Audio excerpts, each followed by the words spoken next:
नमस्कार, मैं आशीष। आप देख रहे हैं द पैम्फलेट। हमास और इसराइल के बारे में आप सुन रहे होंगे, देख रहे होंगे कि मुस्लिम और ज्यूज, यहूदी और इस्लाम के अनुयायी आपस में लड़ रहे हैं। लगभग 53 साल पहले की घटना है जब फिलिस्तीनी लड़ाकों ने मुस्लिम राष्ट्र जॉर्डन के खिलाफ युद्ध लड़ा था। इससे फिलिस्तीन और सीरिया को जान माल का बहुत ज़्यादा नुकसान उठाना पड़ा। अरब देशों में साल 1970 के 16 सितंबर से 27 सितंबर तक ये युद्ध चला था, जिसे इतिहास में ब्लैक सितंबर के नाम से याद किया जाता है। ब्लैक सितंबर वो घटना है जब जॉर्डन की सेना ने फिलिस्तीनी लिबरेशन ऑर्गेनाइजेशन, जिसे कि PLO भी कहते हैं, और अन्य समूहों के आतंकवादियों को देश से बाहर निकालने के लिए एक अभियान चलाया था। जॉर्डन में अधिकांश फिलिस्तीनी 1947 में इसराइल के गठन के बाद शरणार्थी के रूप में रह रहे थे। 1967 के 6 दिनों तक चली लड़ाई में जब इसराइल ने कई अरब राज्यों को हराया तो लगभग 3 लाख से अधिक फिलिस्तीनी अम्मान और जॉर्डन के अन्य हिस्सों में भाग गए थे। हमास, जो कि आतंकवादी संगठन है, उसके उकसावे के जवाब में जब इसराइल हमास पर हमले कर उन्हें तबाह कर रहा है, तब ब्लैक सितंबर की घटना मैं आपको बताता हूँ। ये युद्ध जॉर्डन और फिलिस्तीन के बीच लड़ा गया था और कहा जाता है कि इसमें 3000 से 4000 फिलिस्तीनी आतंकी और सीरिया के 600 आतंकी मारे गए थे। वहीं फिलिस्तीनी नेता यासिर अराफात, जिसका आपने नाम सुना होगा, उसने बताया था कि इस युद्ध में 20 से 25,000 की संख्या में फिदायनी मारे गए थे।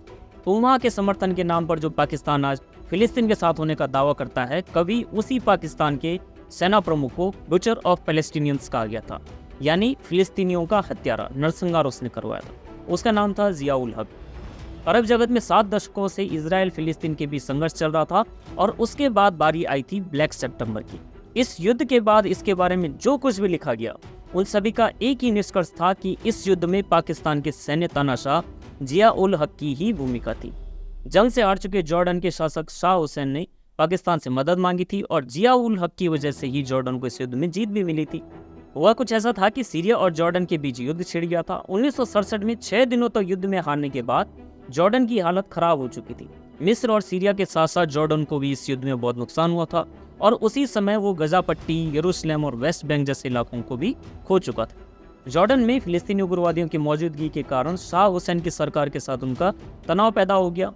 शाह 1952 में गद्दी पर बैठे ही थे। Popular front for liberation of फिलिस्तीन PFLP जैसे फिलिस्तीनी आतंकवादी समूह ने जॉर्डन से इसराइल के खिलाफ हमले शुरू किए थे, जिससे यहूदी राज्य इसराइल ने जवाबी कार्रवाई भी शुरू कर दी, जैसा आप आजकल देख रहे हैं। शाह हुसैन के लिए परेशानी का एक और कारण था जॉर्डन में इराकी सेना की एक बड़ी टुकड़ी की मौजूदगी, जो जाहिर तौर पर इसराइल से खिलाफ सुरक्षा के लिए वहाँ मौजूद थी।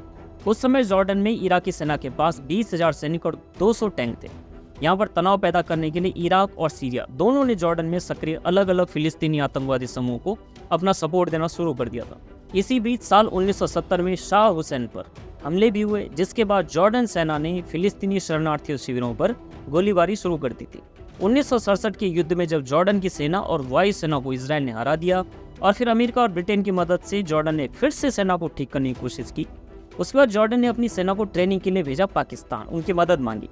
पाकिस्तान द्वारा भेजे गए विशेषज्ञों में से एक थे मोहम्मद जियाउल हक नाम के ब्रिगेडियर। 17 सितंबर 1970 का दिन था जब शाह हुसैन ने जॉर्डन सेना को शरणार्थी शिविरों से एक्टिव आतंकवादियों को निशाना बनाने का आदेश दे दिया। 18 सितंबर को सीरियाई टैंक फिलिस्तीनी आतंकवादियों के समर्थन में जॉर्डन में घुस गए और उन पर फिलिस्तीनी आतंकवादियों ने कब्जा कर लिया। यही समय था जब हुसैन ने स्थिति का जमीनी आकलन करने के लिए जियाउल हक को घटनास्थल पर भेजा। यहाँ से इस ऑपरेशन का रुख पूरा बदल गया। जियाउल हक उस समय अमेरिका से अपनी ट्रेनिंग पूरी करके लौटे थे। हक को जिम्मेदारी दी गई थी कि वो पाकिस्तान और जॉर्डन की सेनाओं के बीच संबंध मजबूत करेंगे और वहाँ पर जो कुछ भी हो रहा है उसकी जानकारी पाकिस्तान को भेजते रहेंगे। इसी बीच सीरिया की सेना ने टैंकरों को लेकर के जॉर्डन पर चढ़ाई कर दी। जब अमेरिका भी जॉर्डन की मदद करने से पीछे हट गया तो शाह हुसैन घबरा गए। जॉर्डन में उस वक्त जियाउल हक भी थे। हुसैन ने उनसे सीरियाई मोर्चे पर जाने को कहा, लेकिन असल में जियाउल हक उस लड़ाई का नेतृत्व कर रहे थे। उनके कहने पर ही सीरियाई फौज पर वायुसेना ने हमला बोला। इस युद्ध के बारे में कहा जाता है कि शाह हुसैन ने जियाउल हक की मदद से फिलिस्तीनियों को हराने के लिए एक खानाबदोश सेना की मदद ली थी, जिसने वहाँ ऐसा नरसंहार किया जिसका कोई हिसाब नहीं लगाया जा सकता। ये भी कहा जाता है कि शाह हुसैन ने 11 दिन में जितने फिलिस्तीनी मारे उतने तो इसराइल 20 सालों में भी नहीं मार पाए। फिलिस्तीन के पूर्व राष्ट्रपति यासिर अराफात ने फिलिस्तीनियों के इस नरसंहार के बाद कहा था कि वो कभी अब पाकिस्तान नहीं जाएंगे। इसके बाद जब युद्ध जॉर्डन के पक्ष में जाने लगा तो शाह हुसैन ने पाकिस्तान के तत्कालीन प्रधानमंत्री जो जुल्फिकार अली भुट्टो थे, उनके पास उनकी तारीफ की। इस प्रशंसा के बाद जियाउल हक को ब्रिगेडियर से मेजर जनरल का पद दे दिया गया। बाद में जियाउल हक ने उन्हीं भुट्टो को फांसी पर भी चढ़वा दिया। पाकिस्तान के छठे राष्ट्रपति भी बने, लेकिन एक प्लेन हादसे में मारे गए। इसके बारे में कभी फिर किसी को पता चल नहीं पाया, लेकिन ये कहा जाता है कि ये काम या तो CIA ने किया या फिर मोसाद ने। लेकिन ब्लैक सितंबर की घटना में हुए फिलिस्तीनियों के नरसंहार में जियाउल हक की भूमिका को लेकर के किसी के मन में कोई संदेह नहीं रहा। सवाल यह है कि आज जो हमास अपनी महिलाओं की हत्या कर इजराइल और पूरे विश्व को चिढ़ाने का प्रयास कर रहा है, क्या उनके कोई नियम या कानून हैं? अगर बात PLO यानी फिलिस्तीनी लिबरेशन ऑर्गेनाइजेशन या फिर हमास जैसे आतंकवादी संगठनों की करें, तो ये ऑर्गेनाइजेशन किसी नियम से नहीं चलते हैं।